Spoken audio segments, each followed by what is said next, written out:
Hi friends, ಎಲ್ರಿಗೂ ನಮಸ್ಕಾರ. ಎಲ್ಲ ಹೇಗಿದ್ದೀರಾ? ಐ ಹೋಪ್ ತಾವೆಲ್ಲರೂ ಕೂಡ ತುಂಬಾ ಚೆನ್ನಾಗಿದ್ದೀರಾ ಅಂತ ಭಾವಿಸ್ತೀನಿ. Welcome back to my channel.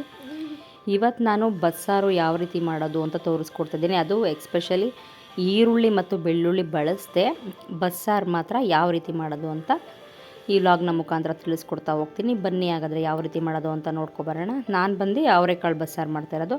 ಹಾಗಾಗಿ ಫಸ್ಟು ಅವರೆಕಾಳನ್ನೆಲ್ಲ ನೀಟಾಗಿ ತೊಳೆದು ಅದಕ್ಕೆ ಜೊತೆ ಒಂದೆರಡು ಟೊಮೆಟೊ ಹಾಕ್ಕೊಂಡು ಬೇಯಿಸಿಟ್ಕೊಂಡಿದ್ದೆ. ನಂತರ ಏನು ಮಾಡ್ತೀನಿ ಅಂದರೆ ಮಿಕ್ಸಿ ಜಾರ್ಗೆ ನಾನು ಬೇಯಿಸಿಟ್ಕೊಂಡಿರೋ 2 ಟೊಮೆಟೊ, ಹಾಗೆ ಇದರ ಜೊತೆಗೆ 1 ಹಿಡಿಯಷ್ಟು ಕೊತ್ತಂಬರಿ ಸೊಪ್ಪು ಮತ್ತು 1 ಹಿಡಿಯಷ್ಟು ತೆಂಗಿನಕಾಯಿ ಹಾಗೂ 3 ರಿಂದ 4 ಎಸಳಷ್ಟು ಕರಿಬೇವು ಸೊಪ್ಪು ಹಾಗೂ ಬೇಯಿಸಿಟ್ಕೊಂಡಿದ್ದೆಲ್ಲ ಟೊಮೆಟೊ ಇಷ್ಟು ಹಾಕ್ತಾಯಿದ್ದೀನಿ. ಹಾಗೆ ಇದಕ್ಕೆ 1 ಸ್ಪೂನಷ್ಟು ಖಾರದ ಪುಡಿ.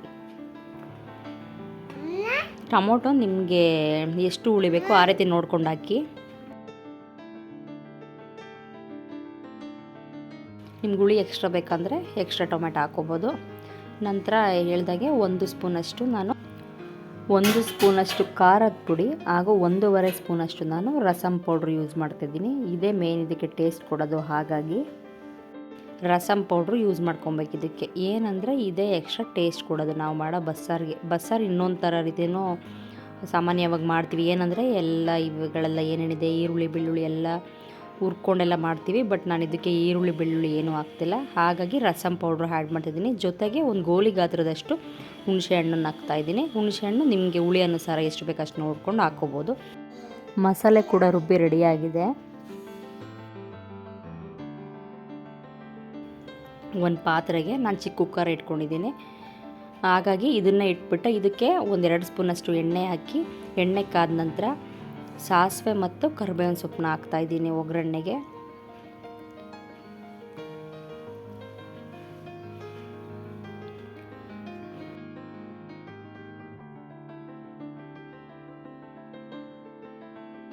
ಬಸ್ಸಾರಿಗೆ ಬೇಕಾಗಿರೋ ಈ ಮಸಾಲೆ ಇದನ್ನು ಹಾಕಿ 1-2 ನಿಮಿಷಗಳ ಕಾಲ ಇದರಲ್ಲೇ ಸ್ವಲ್ಪ ಬೇಯಿಸ್ಕೋಬೇಕು. ಏನಂದರೆ ಸ್ವಲ್ಪ ಹಸಿ ಥರ ಎಲ್ಲ ಇರುತ್ತಲ್ವ, ಹಾಗಾಗಿ ಹಸಿ ಸ್ಮೆಲ್ ಹೋಗೋ ತನಕ ಒಂಚೂರು ಎಣ್ಣೆ ಬಿಡೋ ತನಕ ಮಾತ್ರ 1-2 ನಿಮಿಷ ಕಾಲ ಇದರಲ್ಲೇ ಬೇಯಿಸ್ಕೊಂಡು ನಂತರ ಎಷ್ಟು ಬೇಕಷ್ಟು ನೀರು ಹಾಕಿ ರುಚಿಗೆ ತಕ್ಕಷ್ಟು ಉಪ್ಪು ಹಾಕಿ ಕುದಿಸಿದ್ರೆ ಸಾಕು. 5 ನಿಮಿಷದಲ್ಲೇ ಈ ಬಸ್ಸಾರು ಆಗಿಬಿಡುತ್ತೆ. ನಾನು ಇದಕ್ಕೆ ನೀರು ಬದಲು ಅವರೆಕಾಳು ಬೇಯಿಸಿಟ್ಕೊಂಡಿದ್ನಲ್ಲ ಆ ನೀರನ್ನೇ ಹಾಕೋತೀನಿ. ಏನಂದರೆ ತರಕಾರಿ ಸೊಪ್ಪು ಇಲ್ದೇ ಬರೀ ಪ್ಲೈನಾಗಿ ಈ ಥರ ಬಸ್ಸಾರು ಕೂಡ ನಾವು ಮಾಡ್ಕೊಬೋದು. ಬೇಗ ಇನ್ಸ್ಟೆಂಟಾಗಿ ಆಗುತ್ತೆ. ಹಾಗಾಗಿ ಈಗ ಟೊಮೆಟೊ ಏನಾದರೂ ಬೇಯಿಸೋಕ್ಕೆ ಟೈಮ್ ಇಲ್ಲ ಅಂದರೆ ತೊಂದರೆ ಇಲ್ಲ. ಎಣ್ಣೆನಲ್ಲೇ 1-2 ಟೊಮೊಟೊನ 1-2 ಸಲ ರೋಸ್ಟ್ ಮಾಡಿ ನಂತರ ಏನೇನು ಹೇಳಿದೆ ಅದನ್ನೆಲ್ಲ ಸೇರಿಸಿ ರುಬ್ಬಿ ಮಾಡಿದ್ರೆ ಸಾಕು. 2-3 ನಿಮಿಷದಲ್ಲೇ ಇನ್ಸ್ಟೆಂಟಾಗಿ ಈ ಸಾಂಬಾರು ಆಗಿಬಿಡುತ್ತೆ. ಟೇಸ್ಟಾಗಿಯೇ ತುಂಬಾ ಚೆನ್ನಾಗಿರುತ್ತೆ. ಇನ್ನು ನಾರ್ಮಲಾಗಿ ಅವರೆಕಾಳದು ಪಲ್ಯ ಯಾವ ರೀತಿ ಮಾಡ್ತೀವಿ ಅಂದರೆ ಇದಕ್ಕಂತೂ ನಾನು ಈರುಳ್ಳಿ ಬೆಳ್ಳುಳ್ಳಿ ಯೂಸ್ ಮಾಡ್ತೀನಿ. ಪಲ್ಯಕ್ಕೆ ಅಲ್ವಾ ಟೇಸ್ಟ್ ಅದು ಆಗ್ತಲೇ ಚೆನ್ನಾಗಿರಲ್ಲ. ಹಾಗಾಗಿ ಪಲ್ಯಕ್ಕೆ ಮಾತ್ರ ನಾನು ಒಂದು 5-6 ಮೆಣಸಿನ್ಕಾಯಿ ತೊಗೊಂಡಿದ್ದೀನಿ. ಮೆಣಸಿನ್ಕಾಯಿ ಖಾರ ಇಲ್ಲ ಹಾಗಾಗಿ ಜಾಸ್ತಿ ತೊಗೊಂಡಿದ್ದೀನಿ. ಒಗ್ಗರಣೆಗೆ ಕರಿಬೇವಿನ ಸೊಪ್ಪು, 1 ಹಿಡಿ ತೆಂಗಿನಕಾಯಿ, 1 ಹಿಡಿಯಷ್ಟು ಈರುಳ್ಳಿ ಹಾಗೂ ಕೊತ್ತಂಬರಿ ಸೊಪ್ಪು ಮತ್ತು 2 ಬೆಳ್ಳುಳ್ಳಿನ ಜಜ್ಜಿಟ್ಕೊಂಡಿದ್ದೀನಿ. ಈಗ ಬಾಣಲಿಗೆ ಎಣ್ಣೆ ಹಾಕ್ಬಿಟ್ಟು ಎಣ್ಣೆ ಕಾಯ್ದಿದೆ. ಹಾಗಾಗಿ ಕರಿಬೇವಿನ ಸೊಪ್ಪು ಮತ್ತು ಸಾಸಿವೆ ಹಾಕಿ ನಂತರ ನಾನು ಇದಕ್ಕೆ ಜಜ್ಜಿಟ್ಕೊಂಡಿದ್ನಲ್ಲ ಬೆಳ್ಳುಳ್ಳಿ ಅದು ಹಾಗೂ ಹಸಿಮೆಣ್ಸಿನ್ಕಾಯಿ ಎರಡನ್ನೂ ಹಾಕಿ 1-2 ನಿಮಿಷ ಹುರಿತೀನಿ. ನಂತರ ಏನಿದೆ ಈರುಳ್ಳಿ ಅದನ್ನು ಹಾಕಿ ಅದನ್ನು ಅಷ್ಟೇ ಒಂದು ಬ್ರೌನ್ ಕಲರ್ ಬರೋ ತನಕ ಬ್ರೌನ್ ಕಲರ್ ಬರೋ ತನಕ ಹುರಿದು ರುಚಿಗೆ ತಕ್ಕಷ್ಟು ಉಪ್ಪು ಸೇರಿಸ್ಬಿಟ್ಟು ನಂತರ ಏನು ಮಾಡ್ತೀನಿ, ಬೇಯಿಸಿಟ್ಕೊಂಡಿದ್ದ ಅವರೆಕಾಳು ಇತ್ತಲ್ಲ ಅದನ್ನು ಇದಕ್ಕೆ ಸೇರಿಸ್ತಾ ಇದ್ದೀನಿ.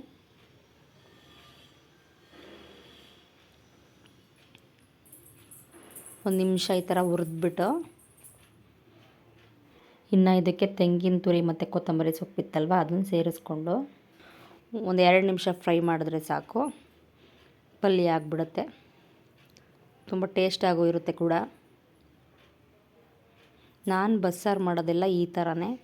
ಒಂದೊಂದು ಟೈಮ್ ಮಾತ್ರ ಈರುಳ್ಳಿ ಬೆಳ್ಳುಳ್ಳೆಲ್ಲ ಯೂಸ್ ಮಾಡಿ ನೀಟಾಗೆಲ್ಲ ಹುರಿದ್ಬಿಡ್ತೀನಿ. ಇದೇನಂದರೆ ಬೇಗ ಆಗುತ್ತೆ ಸಾಂಬಾರು ಅನ್ನೋ ಉದ್ದೇಶದಿಂದ ಈ ರೀತಿ ಮಾಡ್ತೀನಿ. ಬಸ್ಸಾರಲ್ಲಿ ಸುಮಾರು ಇನ್ನೂ 3-4 ಥರ ಮಸಾಲೆಗಳೆಲ್ಲ ಹಾಕಿ ಮಾಡ್ತಾರೆ. ಈ ಥರ ಮಾಡಿದ್ರೆ ಬೇಗ ಆಗಿಬಿಡುತ್ತಲ್ಲ ಸಾಂಬಾರು. ಸ್ವಲ್ಪ ಕಡಿಮೆ ಪದಾರ್ಥಗಳನ್ನ ಬಳಸ್ಕೊಂಡು ಮಾಡೋದಲ್ವ, ಹಾಗಾಗಿ ನಾನು ಈ ಥರ ನಿಮಗೆ ತಿಳಿಸ್ಕೊಟ್ಟಿದ್ದು. ನೋಡಿದ್ರಲ್ಲ ಫ್ರೆಂಡ್ಸ್, ಇವತ್ತು ಈರುಳ್ಳಿ ಮತ್ತು ಬೆಳ್ಳುಳ್ಳಿ ಬಳಸ್ದಲೇ ಬರೀ ಬಸ್ಸಾರನ್ನ ಯಾವ ರೀತಿ ಮಾಡೋದು ಅಂತ. ಐ ಹೋಪ್ ತಮ್ಮೆಲ್ಲರಿಗೂ ಈ ವ್ಲಾಗ್ ಇಷ್ಟ ಆಗಿದೆ ಅಂತ ಭಾವಿಸ್ತೀನಿ. ಇಷ್ಟ ಆದವರೆಲ್ಲ ಲೈಕ್ ಮಾಡಿ, ಶೇರ್ ಮಾಡಿ ಹಾಗೂ ನನ್ನ ಈ ಒಂದು ಹೊಸ ಚಾನಲ್ನ ಯಾರೇ ಸಬ್ಸ್ಕ್ರೈಬ್ ಮಾಡ್ಕೊಂಡಿಲ್ಲ ದಯವಿಟ್ಟು ಸಬ್ಸ್ಕ್ರೈಬ್ ಮಾಡ್ಕೊಳ್ಳಿ ಅಂತ ಹೇಳ್ತಾ ಥ್ಯಾಂಕ್ ಯು ಫಾರ್ ವಾಚಿಂಗ್.